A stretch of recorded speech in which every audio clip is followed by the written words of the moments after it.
but it is now officially recording. Now, Jake, this week, Facebook, first YouTube are telling me that I'm under attack. Yeah.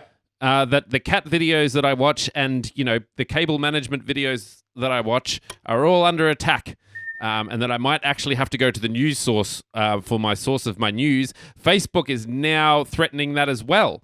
And I think you were surprised this week to find out how many people actually get their news from Facebook. Yes, around it was a survey of over 1,000 people, which isn't a massive sample size, but I was still surprised to find that 32% of people get their news from Facebook. Yeah. Now it is a really interesting thing, and you raised the Google YouTube thing. So Google has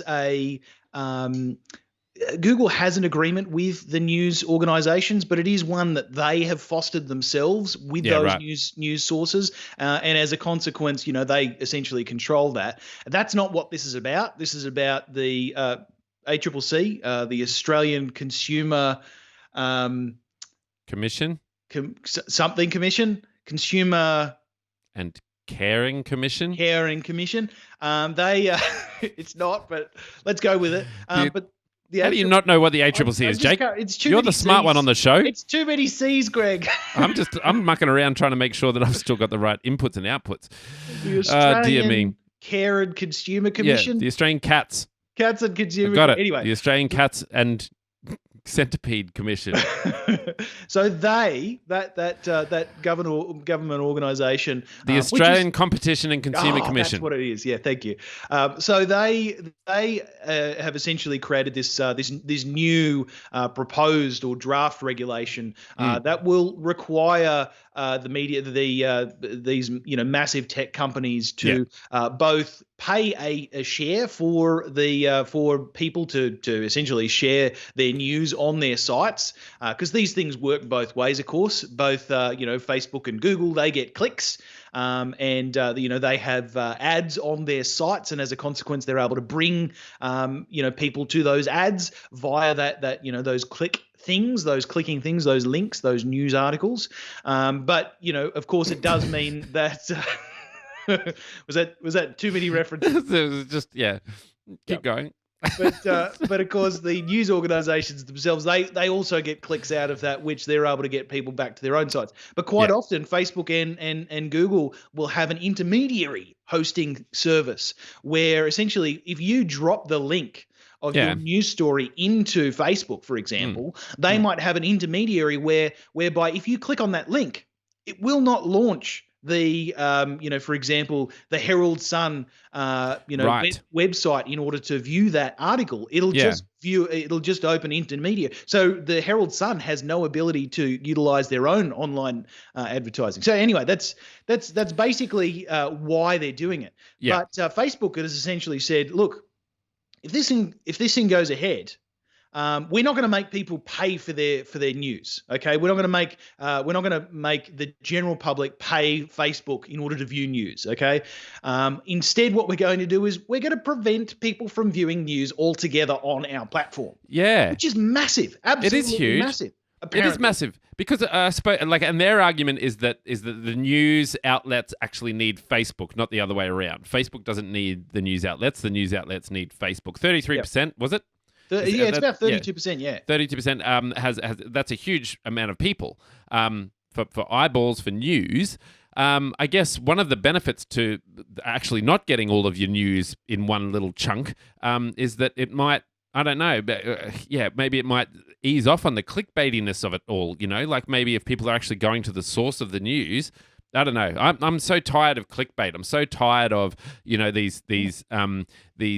I don't know, like they actually, you can rebadge news stories, right? So I can take an ABC news article and I can just rewrite it. And I think it's literally called a rewrite. Yeah. So I can rewrite the news article and just sort of put it up on my news website. Yep. And I just think it's just, and I've seen that a lot, and they change the title and they make it a bit more wild and they make it a bit more clickbaity. And I just get so exhausted from it because it's just so like, end of the world type scenario. You think everything's just going to fall apart and it just doesn't. It's just like a normal news story.